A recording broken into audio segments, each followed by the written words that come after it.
Alors, deuxième petite vidéo du jour. Maintenant, dans cette vidéo, je vais essayer de vous expliquer comment savoir si deux nombres sont associés au même point sur le cercle trigonométrique.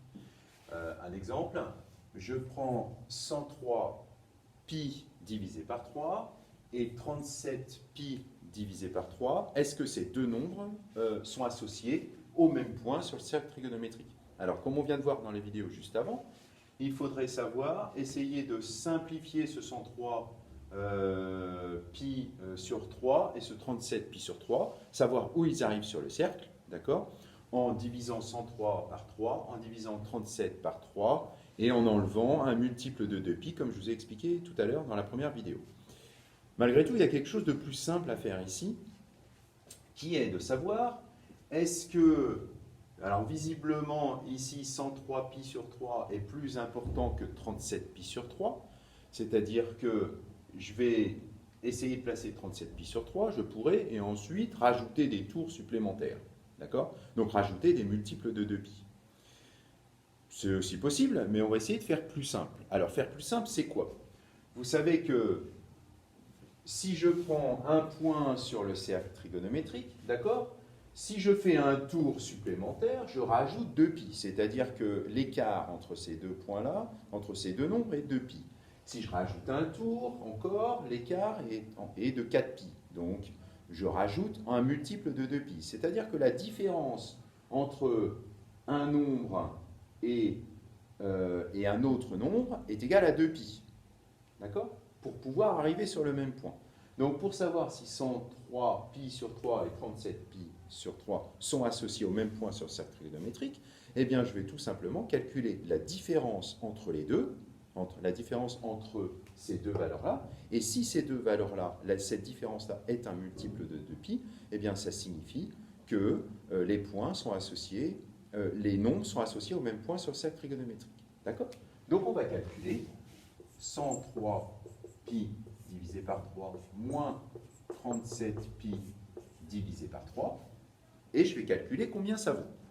Donc, ce nombre-là, là on est tous sous le même dénominateur, donc je peux calculer 103 pi moins 37 pi divisé par 3, ce qui me donne, alors 103 moins 37, ça nous donne 66 pi divisé par 3, et 66 pi divisé par 3, 66 divisé par 3 est égal à 22 pi.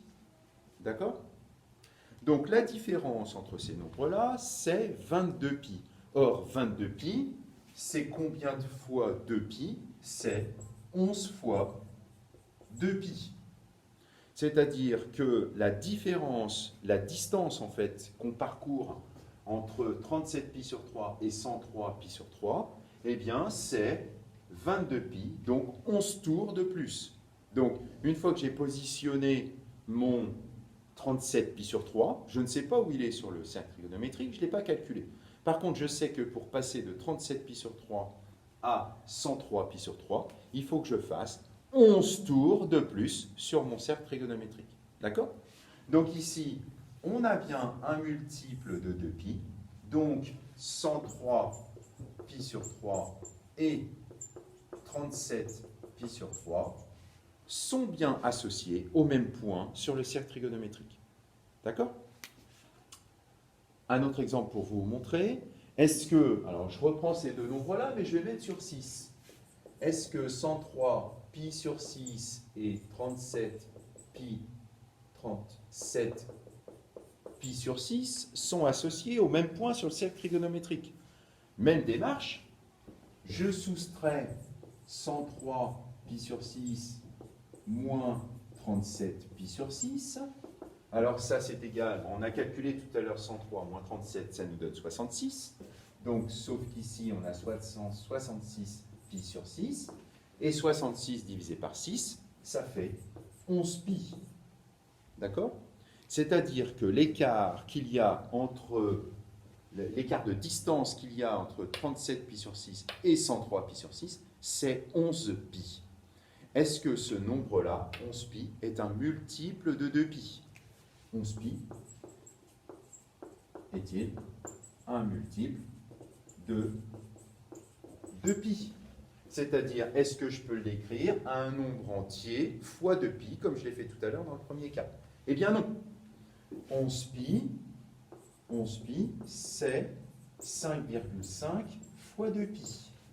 C'est-à-dire qu'en fait, j'ai 5,5 tours d'écart, d'accord? La distance est de 5,5 fois 2pi, 5,5 tours d'écart entre 37 pi sur 6 et 103 pi sur 6. D'accord?